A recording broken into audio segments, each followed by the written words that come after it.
Well, hello everyone. Together we're back and we're live with Trans Northland. I'm so excited to be back for another what is going to be an amazing conversation. I already know it.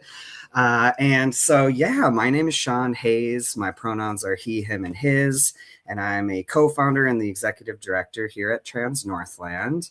And these conversations are something we just started a couple months ago where we invite cool people from our community to come on and kind of introduce them to all of our community, let you know what they're up to and how you can connect or maybe get involved with the work that they're doing or the services they provide. And so I'm super pumped to welcome a friend and super cool human to the stage, Courtney. And I would love it if you could introduce yourself to everyone. Great. Sounds good. Thanks, Sean.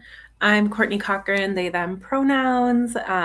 Folks maybe know me from a couple areas in the community. The last 8 years, I've been running Alseth Acres, Apothecary and Herb Farm with my partner and our animals here. And I'm just kind of in the process of launching a new bodywork business called Glitter Moss Healing Arts that incorporates clinical herbalism, shiatsu, therapeutic massage. And we'll talk more about it. But I'm really excited to say that trans community has always been the center of all of the business adventures we've had. And that's true for Glitter Moss and our bodywork too. So It is so exciting to learn more about what you're moving into. And I think exactly right. Folks probably know you in a lot of different ways. And I'm sure it's similar, like when you go out somewhere, you're seeing people all the time and getting to say hi and connect. So I just want to say thank you for taking the time to come on and join us here and let more folks learn who you are and the cool things you're doing. So for folks who have been tuning into these conversations, you know that we usually are starting off with our Gender Joy segment. So this is just a time where us trans and gender expansive folks can just feel those beautiful moments that we have in our daily life.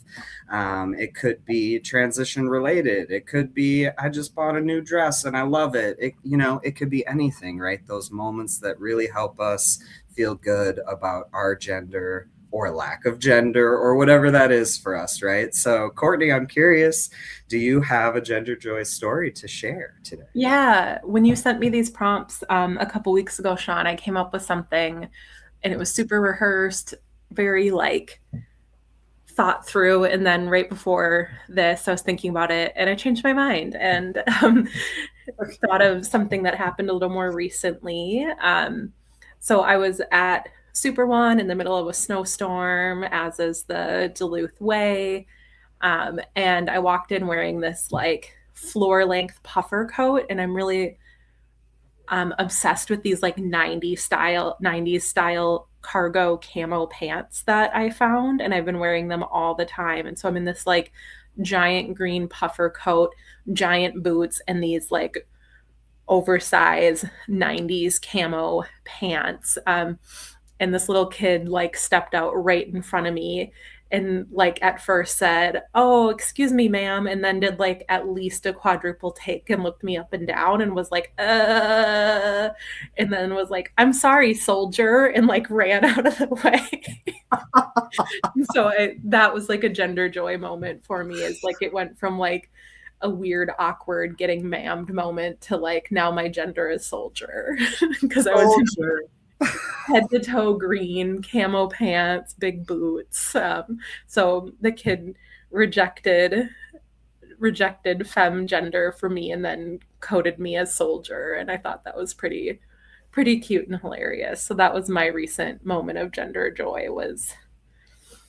I love it so much. Oh my gosh. The kids are so wholesome. And I feel like that's such a great example. I was just at a local church kind of giving a talk, a little mini Trans 101 training. And I always talk about how we make mistakes, right? We constantly, totally. Us as well, trans folks, we mess up folks' pronouns and, we're all so programmed into that binary of ma'am, sir, but I love soldier. Yeah. Yeah. Really like so yeah, I was thinking about this for myself, and I think it was on Sunday or I don't know, sometime last week that I was like feeling super restless and just, all the hard feels these days with everything going Mhm. on in the world and our state. And I decided I do this every couple of months where I'm like, I really want to shave off all my facial hair and just see like what my face looks like. And then it also feels like a fun thing to like get to see it grow back in and like noticing new growth and whatnot. So I did. I checked in, of course, with my kiddo, and I was like, "What do you think? I think I'm going to shave it off." And she was like, "Yeah." And then I was, buzzing my chin hairs off. She was like, "Actually, I think you should keep the mustache." I guess my gender joy is like beard trimming with the help of my child and just like Amazing. getting to enjoy that. Like that was one of the things I so deeply wanted, like after my first tee shot, like please give me the full beard. And that's just not my genetics. I love what I have, and yeah, it's been fun to like, and it feels different, right? So that I'm like playing and like, oh Yeah. no, I don't have my beard anymore. So those little things, I love it. So thanks for sharing your gender joy. And next, we're going to move right into our events like calendar update time, where we talk about what we've got coming up for Trans Northland that you could come and connect with us. And then we also like to highlight some events that are happening out in the community that we have on our events calendar that you can find on our website. Right there. And so, yeah, our new cool show up squad. That's our newest little initiative that we're trying out where Trans Northland doesn't plan an event. We pick one out in the community and we show up at it. And so tonight is our first time gathering with the show up squad. We're going to be at the Superior Flame starting at 6 p.m., where they have burning trivia with Aaron every other Wednesday. And so, yeah, if this is something you're into and you're watching right now, come join us and play some trivia and meet some new folks. And then, we've got a couple events we're working on in February. Melinda from Free Mom Hugs and us are teaming up again to offer sort of like a crafty hangout space. And then we'll have another show up squad coming soon. So stay tuned for more details about that. And then when it comes to our community calendar, there's a lot coming up and going on. And I wanted to highlight this event we actually talked about a couple times ago when Root was a guest. There's a Weaving Webs of Care event that's happening on Saturday, the 31st at 1 p.m. with Dr. Alex Iantafi, who is a dear friend of ours. And folks who were at the Halloween party, you would know Alex. They were one of our Halloween costume contest judges. And that was a lot of fun. So if you want more info about that or any of these events, you can pop on our website. And then I also just want to lift up our new Duluth chapter of Transforming Families Minnesota has their meetup coming up on Sunday this weekend. So that's February 1st at 1 at Peace Church. So you can learn more about all those things. And I know, Courtney, you had mentioned, before we were chatting that you've got some things in the works too, if you want to share anything about that. Yeah, thanks, Sean. I wish I had like concrete event dates, but we'll kind of just share our Glitter Moss Bodywork and Herbalism Studio is opening in February. Um, Getting the keys on Monday, doing some paint and some move-in stuff, and hope to like be ready to host community there within a week. So folks can kind of stay tuned for a grand opening to come see the space and learn more about what we're doing. And I'll talk more about all of what we're doing in a little bit, but we should be having a grand opening pretty soon. And then maybe a little further out, working with some other kind of body care folks in the region to plan some more mutual aid events as well. So that's kind of what we have for events coming up, but no concrete dates yet, all just in planning phases.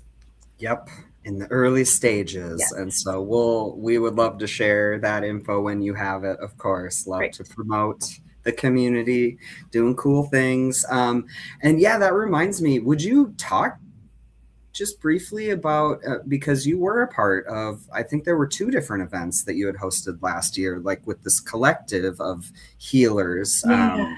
Yeah, would you share about that? Yeah, absolutely. So there's been a group that's kind of been pulled together a couple times of body workers, healers, somatics folks who are all trans, gender expansive, identified people in the region. And last year we hosted two kind of bodywork pop up events, healing events for community, one right after election season and one kind of deep winter Valentine's season. And those were affordable care events with like 15-minute massage, there was Reiki, there was an herb clinic, we had dance classes, yoga sessions. Yeah, and we're kind of on pause with some of that. But that's all through the Lake Superior Queer Healers Collective. And all of us, I think, really went all in and gave it our all, but then had a lot of life stuff and health stuff come up. So we've kind of just paused that and have been caring for each other and dreaming about some things.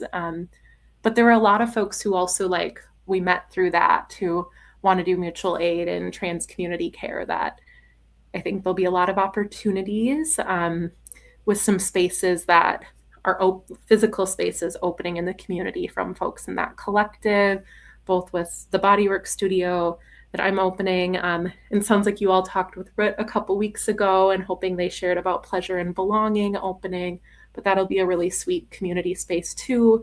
And they're part of that collective. So I think we'll see probably springtime some more of those like community collective events come back.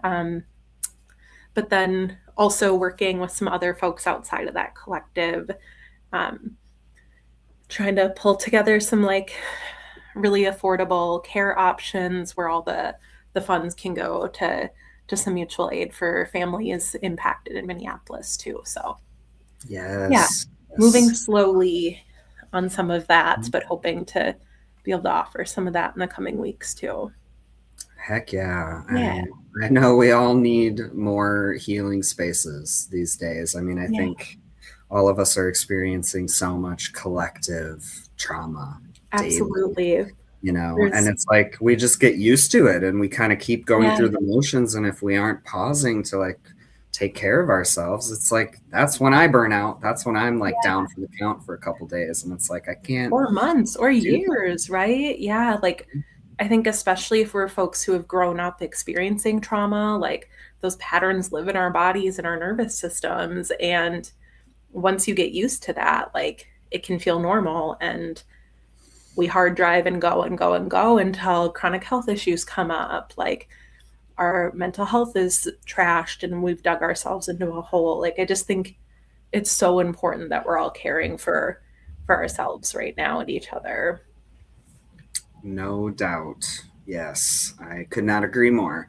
And it's hard. It's hard to do those things, It's It's so hard hard. to pause and like pull ourselves away from the doom scrolling and like drink some water or, like it doesn't have to be like a big, huge, like Yeah, go pay yeah, for this massage, right? It could just be, have I eaten lunch today? Let me go find something to eat. absolutely. When is the last time I talked to someone in person and not just on the internet? Like when's the last time I got outside for an hour? Like it's so easy to just lock in and like I think almost guilt ourselves out of caring for ourselves too. Yeah, because there's always that next thing that we feel Yeah, like we need to yeah, run to or plan, or I got to get to that protest, or I need to be, I should. And I listened to a really great podcast the other day, and they were like, find your one thing. What is that one thing that you can offer to yeah, community rather than doing all the things and like, burning out even faster? totally. Yeah, So yeah. That actually feels like a good sort of segue into our first, question for you, Courtney. And this is sort of, I mean, we've known each other for many years now. Yeah. I think this is how I first connected with you, was like around your community organizing work. And so can you share more about how you got into that work? Yeah, absolutely. I think I was probably doing community organizing before I even realized that's what it was when I was really young. I grew up like in small town Wisconsin as like a visibly queer kid, right? And um helped start a gay straight alliance in my high school and led that while I was there. And so was doing a lot of kind of inner school system organizing around safety for my peers and for myself, and organizing lots of school events. But then I think my first like big experience with organizing was the fight for marriage equality in Wisconsin.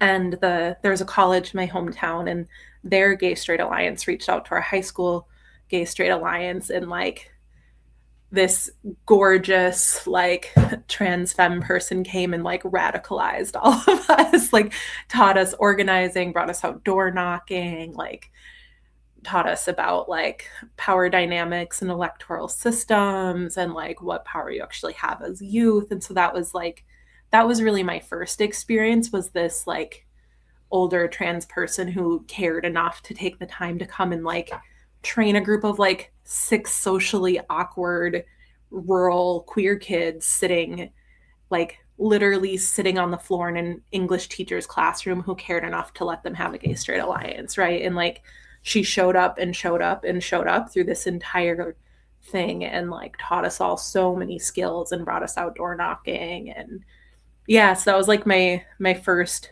real experience with organizing. And then like once I moved to Duluth in 2009, got really involved in the Loaves and Fishes community, um, and learned a lot of organizing more in direct action, organizing there. Yeah, and was really involved in a lot around like the foreclosure crisis in Duluth in that era. And like literally there was a group called Project Save Our Homes that Loaves and Fishes was a part of, and we would basically like occupy foreclosed homes until the bank would be and like use media and direct action and force them into renegotiating loan terms with Wow. families who were losing their housing. So I think Oh, we did like, I mean, like this was so long ago, I'm trying to remember, but I think we did 4 or 5 of those direct actions where we would kind of take over the house and leverage media to get the banks to renegotiate and help save people's homes. And there's a lot of kind of background organizing happening to connect other folks facing foreclosure too. yeah. Yeah, so really, really great mentors in that too, like folks who are no longer with us, like Donna Howard and Steve O'Neill. Just really got to have, and folks who are still with us, like Joel Kilgore, who works at Chum, and then Jay Newcomb, who was a faculty member and advisor at St. Scholastica for a long time. Um, just really amazing folks found me and gave me so much knowledge. And since I'm naming folks who supported me, the amazing trans femme person who got me into organizing was named Willow. Well, we are grateful to Willow and gosh, all of the mentors, right? All those folks Yeah, out there who kind of pull us young people in and are like, "Hey, let me teach you a thing absolutely. or two." Yeah. Yeah, I And think the first time I really got hooked into it was when somebody was like, "You're a really quiet person, but I can tell like you have a lot of anger about some things you've seen. Like, why don't you talk to me about like what makes you angry and what you want to do about it?" And I was just like, "I'm a baby. What do you mean? I can't do anything," like shifting from that like miserable teenage mindset into that like no, there's power in community mindset was a really big deal for some folks who like saw that in me and like helped me pivot that. So yes, oh my gosh, I love it. And I mean, for folks who may not know you well, I mean, like you were behind the scenes helping a lot with the conversion therapy ban that Duluth like went through. What was that, like maybe 6-ish years ago, something Yeah, like yeah. that. And so, I just want to say thank you, because I feel like I've learned a lot from like being in community with you and like seeing how you move and how you think about organizing people and around these huge issues, right, that we're all facing in Yeah, community, and how you come at it from a very like healing, like centered place, which is hard, especially these days. it Like it is. is hard to hold that. So I feel very grateful for folks like you who can do that.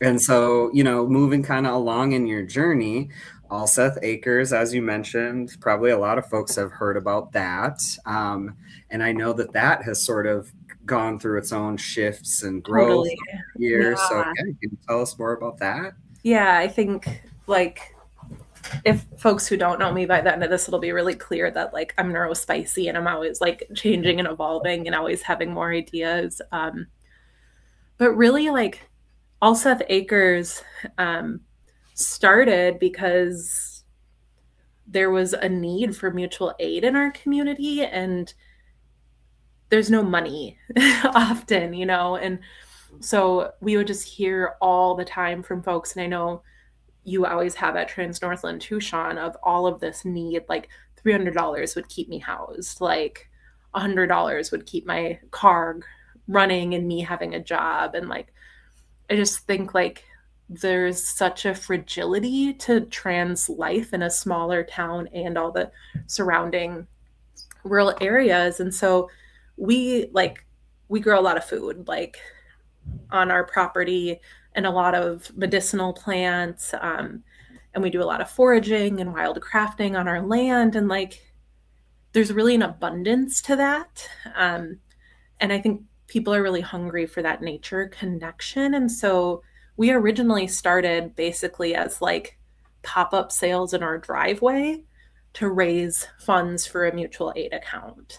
um, and that went for like almost 4 years, where we weren't like a registered business. We were really just like building off of the like herbalism and clinical medicinal plant work that I do, and growing extra food and canning pickles, and just like selling them all and then putting that into a Venmo account that we then distributed to community on like a first come, first serve basis. It was all very scrappy, very no questions asked, like, and it was pretty cool because a lot of the folks who accessed the account would later donate to it. We also took just like donations. So we, in like it was about 3.5 years we did that. We gave out about $10,000 from our mutual aid account. But it was also super overwhelming. Like both me and my partner had multiple jobs. We're trying to farm. I'm trying to figure out like, is like herbalism a real business for me someday? Like, how do I expand my healing stuff, my healing practices? And then we got like an insane dog who takes a lot of energy too. So it was kind of like becoming more than we could manage. And so we took a bit of a hiatus from that, and then kind of came back more as a clinical herbalism business. And now is this space where like I make herb products and sell them in community pop-up settings, and do like a seasonal herbal, like community supported apothecary, CSA, share for folks. And it's a little more focused on that, as well as like clinical herbal care, which if folks have never accessed that, it's really like a one-to-one relationship with someone who knows a lot about clinical plant work, and combining that as an alternative to or in addition to pharmaceuticals. And so one of the things that I've gone really hard on is figuring out like, what does trans health and herbalism look like? And I've spent a lot of time building clinical protocols for like what plants can be herbal hormone supplements, like, and like as a non-binary person, that's a really beautiful gray area I like to live in, is like herbal HRT, and how do I support other people in exploring that as an alternative or an addition to, or like making sure our community has that knowledge if we ever lose access to our healthcare too, right? um, Yes. yeah, and also like have supported like gender affirming herbal care surrounding like surgery for folks and supporting them through gender affirming surgeries, like the whole range of it, and really tried to zone in on that. But I'm also like the kind of herbalist who's like, oh, you have a chronic cough, we'll deal with that, like it's really the Hmm. whole range of how plants can be a part of our lives. And yeah, so I think that's still like a huge passion of mine, is plant world and figuring out how to introduce folks to that, and want to be able to keep offering that, keep like teaching about herbal HRT stuff too, but doing it in a way that doesn't like flag my business and get it like monitored, like, so it's all kind of been very word of mouth, person to person. Yeah. So I think it's kind of a lot of different things, but growing the plants, processing the plants into medicine, working with people for clinical herbal care, exploring gender affirming herbs, like I Yep. just, everything about plants I'm obsessed with. So, Oh, I love it. And yeah, I have never heard that like term, herbal HRT. And that's immediately what I thought was like, oh my gosh, there's so many folks out there right now who are very worried legitimately about losing access to HRT. yeah, Um, absolutely. and so that y'all who are watching, like this could be a really cool thing for you to connect up with Courtney, and maybe because it sounds like you do like consultations with folks and kind Yeah, of yeah. I'll through do their one-to-one needs. consultations. In this last summer, I taught like a four-part series about like trans wellness with herbs that included many different things. And I had like six different folks show up for those workshops, but that's much more general info. And folks really do need to work one-to-one with an herbalist to make sure everything is safe if they're hoping to do herbal HRT. And that doesn't have to be me. There's other really, really amazing herbalists that I've learned from as well across the country. And I'm happy to refer folks to if they would love for it to be someone they don't know, or they really want to work with a trans femme person, or they really want to work with a BIPOC herbalist. Like, I'm so happy to connect folks too. So, Yes, I love that. I feel like that's like what community is all those bridges, the connections, absolutely. Yeah. So if it's not Courtney, there are other folks out there, right? So I Yeah. love that. And also I'm just thinking like back in the early days, like I feel like y'all were selling so many eggs because you have Oh, chickens, yeah. right? I didn't even say anything about chickens. Yeah, yeah, we do raise chickens. And so we do sell eggs, but mostly just to our neighbors who live pretty close to us at this point. At one point, we were up to like 24 birds, and now we just have 9 birds at this time. But I also Just teach nine. chicken keeping. That's, again, like, if it's not clear I'm neurodivergent before, it might be by now. But I also have taught chicken keeping classes and done mentorship for new chicken keepers too.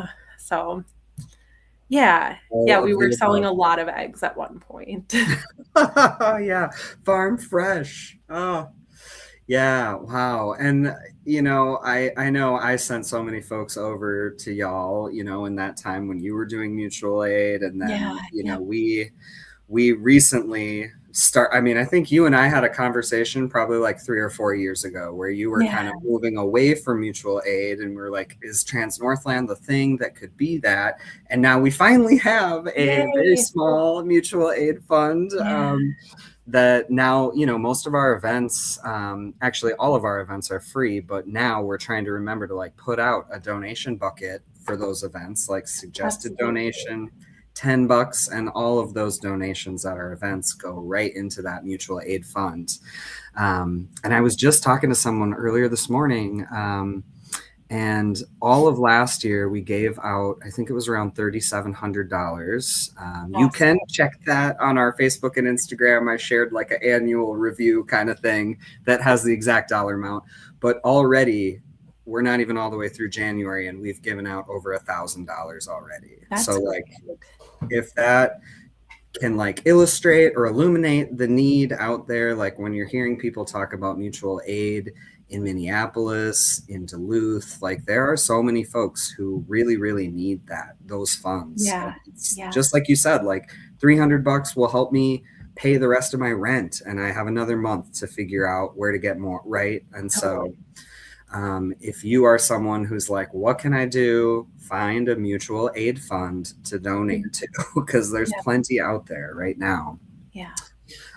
So yeah, just, I mean, and I was going to ask you too, like, do you have any idea how much you gave out? And over like 10 grand in that time. It was like just under 10 grand. I get, like, same as you, there's a post somewhere that says the exact amount, but it was like $100 under 10 grand or something in the 3.5 years. And it was literally just like from selling eggs and jam and pickles and medicinal herbs and like occasionally teaching a mutual aid class where all the donations went to it, like, yeah. And then that, like, once we moved away from the mutual aid, that kind of evolved into my clinical practice and my like herbal product line. But we still like we've never actually made any money with that business. It's still very much like community based, right? But we've always tried to like pay attention to where we can still contribute to mutual aid with that, because like ethically, like the plants are so giving and it doesn't feel right to profit off of them necessarily. So with the products that we make, we try to break even and donate the rest, really. Yeah. Oh, it's so beautiful. And I feel like it just goes to show like how fucking creative queer and trans people are. Like there's no money, but we're going to think of a creative way making jam or pickling things, and like we're going to take care of our folks. So that is just, I don't know. Queer community is so cool. It is. Hatcher has some stuff to add. Yeah, let me know if he's too loud in the background. It'll be all right. He'll come back in and bark directly into the camera in a moment, so we can look forward to that. We gotta hear what Hatcher has to say. You're gonna talk on camera. Look at that handsome man. Oh, just the best. And he's a big boy too. How much is he weighing these days? About 140. Woo! Yeah. He's like a polar bear. Yeah. I love it. Well, yeah, so Alseth has now shifted, right? We're evolving. So tell us. Yeah, absolutely. So Alseth Acres will still like remain as the name of our herbal product line. And like that will all still be like farm produced and under cottage food licensure. So that'll like be a little different still, but yeah, we're kind of morphing. My last couple years has really been me trying to figure out how to work my way out of working for large systems and being dependent on 9-to-5 jobs for survival. Because I've always kind of, even in my organizing work, I always had full-time jobs, right? Generally a full-time job and a part-time job, and then volunteering to do organizing. And it's all this loop where you kind of burn out. And so I, in the last year, worked my way through a massage therapy program, and also did some training in shiatsu as well. And I'm working on some craniosacral training, and I'm happy to like break down what all of these flashy bodywork terms mean too.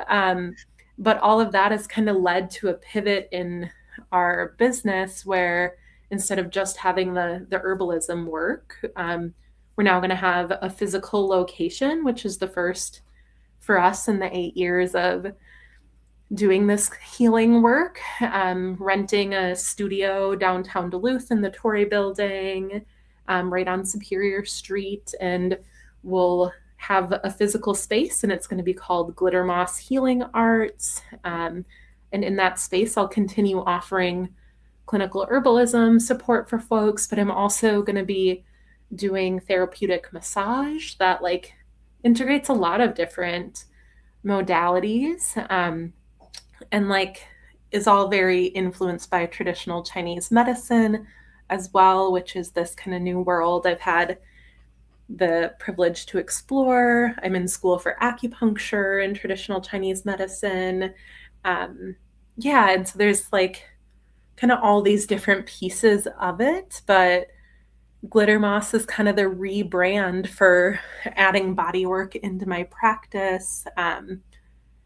Yeah, I feel like I have like 89 more things to say on that, but want to like, don't want to just like talk without it being a dialogue. So, For should I sure, keep for sure. talking? Do you want to ask another question? Oh, I'm good. Actually, so I was just, we were talking about this beforehand.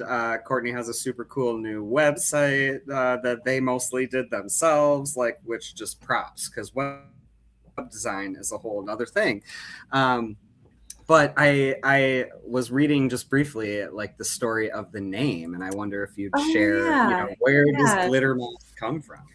Absolutely. Yeah. Glitter Moss is a name that kind of came to me in a dream. And I'm not someone who dreams super often, but when I do, they seem really meaningful. And it's really like inspired by that like bright green moss twinkling through the snow, like when the snow starts to thaw and melt and the snow is really shiny and sparkly, but then you also get that peak of like bright green moss that somehow is like just been existing and like living under the snow and the ice all winter, and it's like so lush and beautiful looking. And so for me, like the name Glitter Moss is that image that kind of came in a dream, but also is like about hope, right? Like Mm. having hope despite a world that doesn't give us any hope. And like a lot of what I care about and how I build my business is like creating a space for people who don't feel like they have a home in other healing spaces, whether that's like in a Western doctor's office, in a massage studio, like in an acupuncture studio, like, and want that for folks who are queer and trans to be able to walk into a room and like not have to code switch, not have to worry about your pronouns, not have to explain like what your body is going to look like when you take off your shirt in a massage, not be worried about being judged, like not to worry, to be able to come in and say like I'm having this surgery soon and I want support around potential post-surgical swelling, and for the person to know what you're talking about and have those skills to help with that. Like there's just so much code switching we do, so much translation, so much education. And like the first time I saw a provider, it was a therapist, but like where I didn't have to code switch, I was like, oh my God, there's so many things I don't say, like there's Mhm. so many things I don't say when I'm seeing a provider who doesn't understand me or my identity or who I am or my community or family. And I also like, I want that for other folks too. Like Glitter Moss isn't just for queer and trans folks. I would say that like that's the heart of what I want for our community is like a space to breathe deep and have our bodies feel at peace and have us feel connection to our bodies in a world that tries to like make sure we never feel that. But I also like I have this background in like crisis social work as well, and really like want safe body work for folks who have experienced trauma and need a lot more consent and communication. I want that for neurodivergent folks who maybe want to be able to like bring their own blankets, their own scents, their own music, like things that just don't exist in body work. Like it should be your space and you should be able to like ask for what you need. And I want this kind of like unique home where it's a lot more about relationship instead of just come and get your body work. It's the same kind of routine, same setting for everyone. Like if you have a very specific lotion you like, you have a very specific song you want to listen to. Can Tyler hear me? My partner's in the other room. Tyler, I does not like the relaxing spa music. And so when I've done massages at home, like I'm always like, okay, pick what you want to listen to. And the other day he made us listen to like some podcast that's storytelling about frontier people. So it was like some weird little house on the prairie storytelling while I did a massage. And I'm just like, that is what your nervous system likes, you know? And so I just want it to be a home for folks who don't feel like they have a home in these healing settings at this point, and want folks to be able to like build that relationship and communication. Yeah. Oh my gosh. I have so many things to like what you said there. But like starting off, I just want to echo too, because I've had massages before in the past. There was someone that I saw pretty regularly a couple of years ago, and she was a part of the queer community, but a cis person. And so there was sort of like, I felt more comfortable going to her for sure. And I remember, I think it was just last year, I had a massage done for the first time by a non-binary person. And the experience of that was like, it was like a totally different thing. Like you said, like there's so many things that we don't say, that we don't feel like, or that we worry about. Should I mention this or should I ask about this? And I remember in that massage, this person asked me, you know, like, oh, well, what kind of like physical therapy did you do after you had top surgery? Because they were kind of working on like my chest and my shoulder.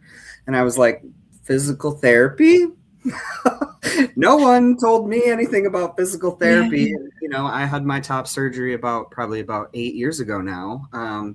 And this person was like, I can still feel like that scarring and the tissue, that how it absolutely. has healed without having those sort of healing practices, right? And it was like such a eye opener to me that it's just as you say, like these spaces are not out there right now for trans and gender expansive folks. And Yeah. like, so I think what you have dreamed up and created and worked hard to like get the skills on is going to be so beneficial.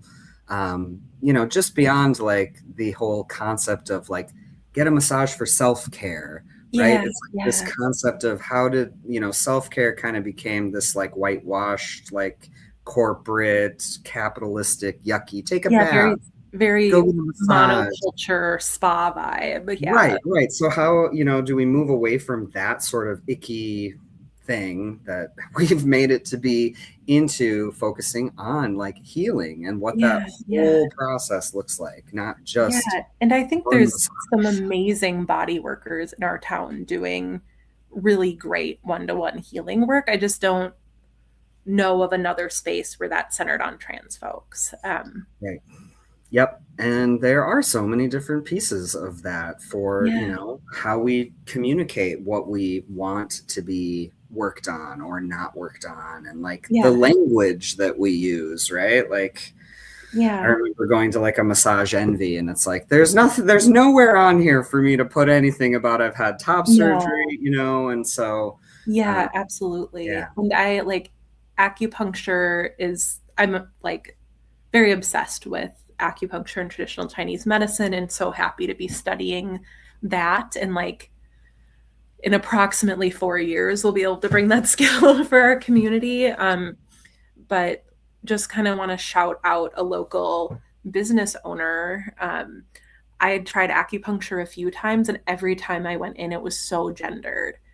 Hmm. And like to the point where like I literally had a local acupuncturist tell me to choose a gender or leave their office. And so I was like giving up on acupuncture Yeah. as part of my care journey, and was like starting to feel like maybe this isn't even a home for my future practice. Maybe I shouldn't explore this. But there's a local acupuncturist who's a part of the queer community, Lana Schwab, who owns Agate Acupuncture. And it's like between Duluth and Two Harbors. And I started going to Lana and was just like, this is amazing. Like, I don't have to translate, I don't have to do this. I can ask you questions about the gendered parts of traditional Chinese medicine that don't feel like they stick. And like, we can have real awesome conversations about this. And so, like, I think for me, that was a pretty big experience and like tilting me out of like, I'll just do social work forever and burn myself out and then like grow a garden on the weekends and wish that that was my life, you know, like um, that for me, that was like, I can actually work towards this. And this, like, there are ways to have healing practices that are outside of how folks have decided they have to be. Yes, there's no rules. We make our own rules. Yeah. Yeah. So, okay, so I'm going to just pop up the info here again for folks who are listening and are like, oh, this sounds very cool. You need to definitely go follow Glitter Moss on all the things. And so I guess my next question is about I know that you had shared that you've got your like booking link up. So I'm curious, like, what does it look like if someone just was like curious, wanted to come in, they want to maybe book a consult? Like, are you going to be like, you need to come every 2 weeks? And this, you know, or like, how does it work? I mean, it seems like a very individualized kind of Yeah, process. absolutely. So if folks want to work with me at all, like Sean said, my booking site is live. So that info at Glitter Moss Duluth is my email. And then glittermoss.com is my website. And you can see all of my offerings on there. Like, don't hesitate to just email me. I absolutely want you to feel like you know what you're booking. If you're new to body work or like you had one bad massage once and never went back, right? Like, if you've done lots of massage but you want a different experience, like just email me, period. Like, don't ever hesitate to communicate. I want folks to feel like they have options. And so when folks come in, my booking options are like herbal consultations, shiatsu, which is a Japanese body work that uses like finger, palm, or elbow pressure along energy channels in the body, very influenced by traditional Chinese medicine and integrates some acupressure as well, or an integrative massage. If you don't really know what you want, book just the starter integrative massage. Like, when you come in, we're going to sit down and have a conversation. Like, we're going to figure out what you want. We're going to talk about anything that makes you nervous. You're going to let me know, like, I really, really want you to communicate throughout. Tell me when you're moving to a different area of my body. Like, I'm fine with this, but I want to keep my clothes on. Like, I'm a little nervous about this. Like, I only want to work on the upper half of my body. Like, this is all for you. And like, we make that plan before each time we work together. And then that plan can change in the moment too, right? Like, you can be like, I actually don't feel like I want that right now. Like, Mhm. just like absolutely communicate. I think there's this culture of like just really being quiet when you're getting a massage. And when you're relaxed and happy, that's great. That's great. Like, drift off, fall asleep if you want. But if you're uncomfortable, like, the culture should really be communication, especially if you're working on things that involve like deeper healing, like pain or injuries, you know, like there just needs to be that relationship. And then after folks like are done with their bodywork appointment, kind of checking in on how it felt, no one is pressured to book again right then. Like, there's this reality of like how often body work would be supportive in healing your body versus the economic reality of what folks can afford, right? And so like, that's something I always want to be very aware of is like, yeah, every other week body work would be super effective for everyone. And I can't afford that, you know, like most people can't afford that. And so that's like one of those things where it might be monthly, it might be quarterly, like it might be as needed. And that's all like up to the person who's booking. I will say that I do offer like memberships for folks who know they want ongoing body work or maybe are trying to target one specific healing thing that they know they need to come in more often for, that then gives a discount. in your ongoing cost. So that's an option for folks who are hoping to come regularly.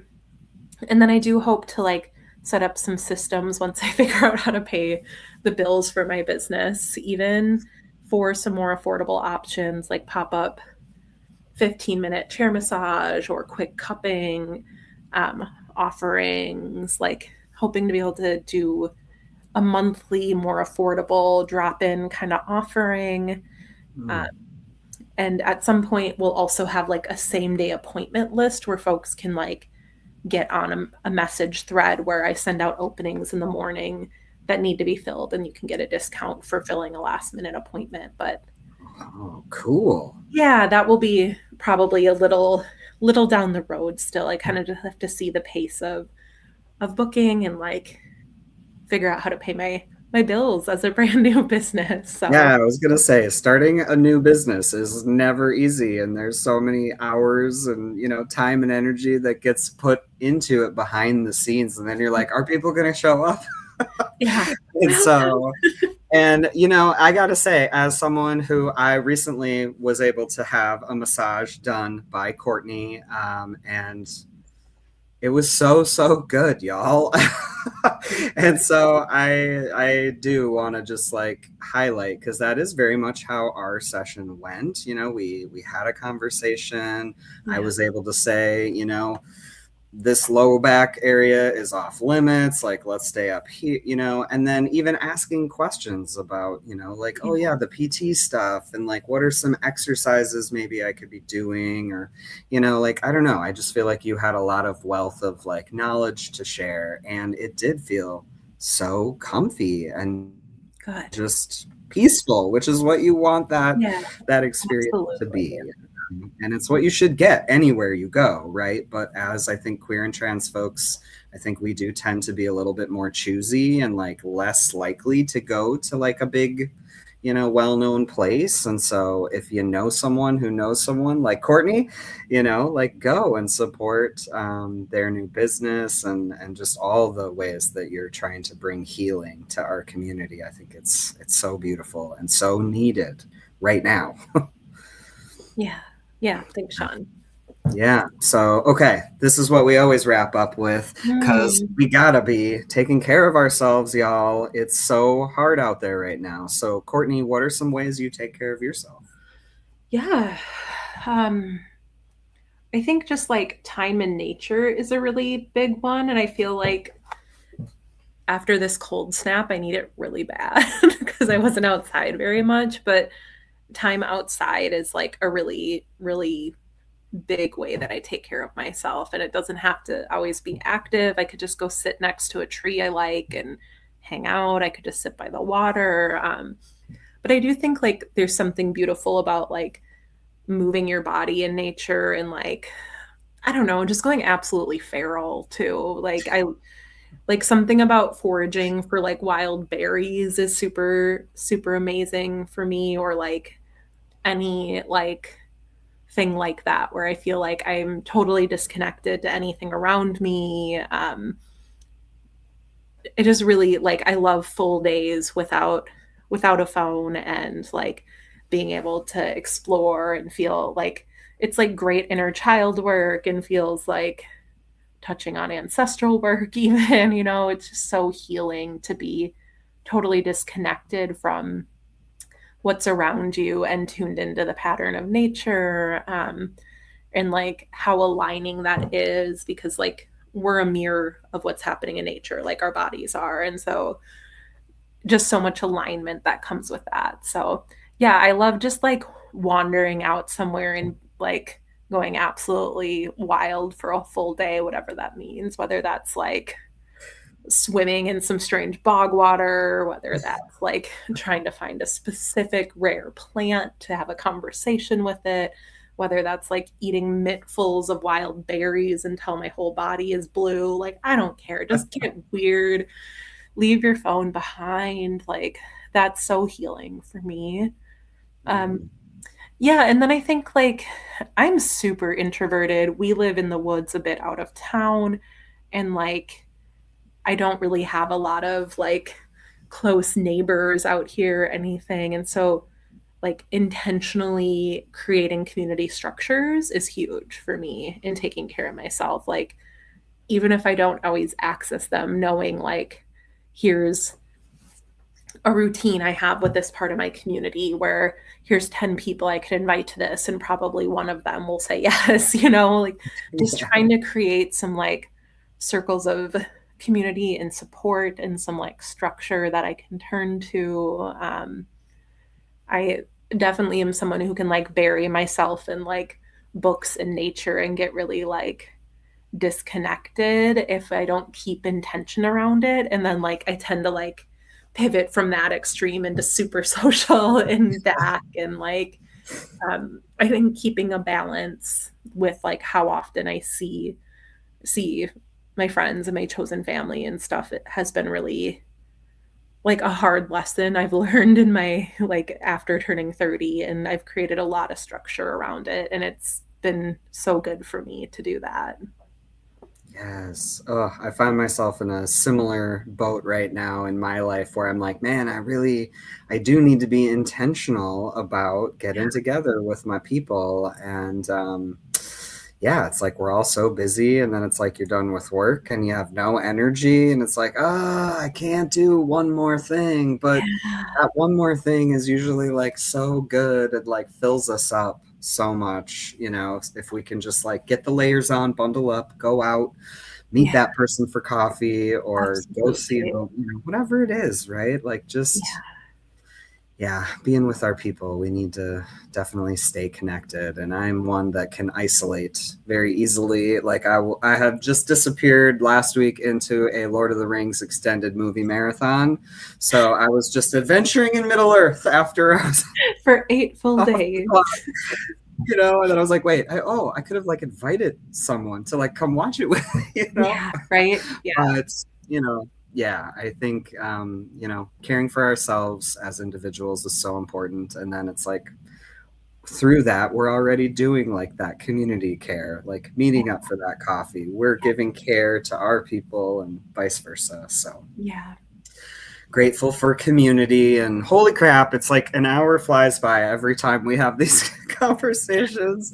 So I just want to say thank you again to you, Courtney, for Yeah. joining us here on Live with Trans Northland. And we are like so beyond excited for this new venture that you are on, excited to support, and just so grateful for all the work that you and Tyler and all of the folks around you have done in community to make the Northland a safer place for queer and trans folks. Yeah, thank you so much. Yes. So we will be back here in another 2 weeks for a surprise guest star, because I'm still waiting to schedule that guest star. So more to come on that. And then a month from now, we will be having Raven and Cam join us from the Transgender podcast. And so it'll be good to hear from them a little bit later in February. But yeah, we just want to say thanks to all of you who have tuned in and joined us in this conversation. I hope that you have enjoyed it as much as I have, and that you will get in touch with Courtney and Glitter Moss and support and go get a good ass massage and all of the things that they offer.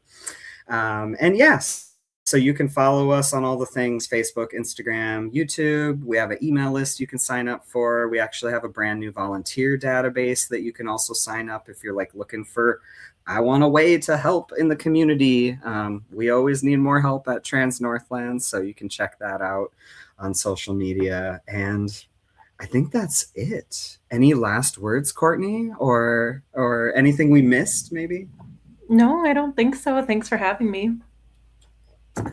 Thanks so much for coming on. And you take good care, my friend. You And to all too. of you out there, take care of yourselves in this time, and we'll talk with you again soon. All right. Bye.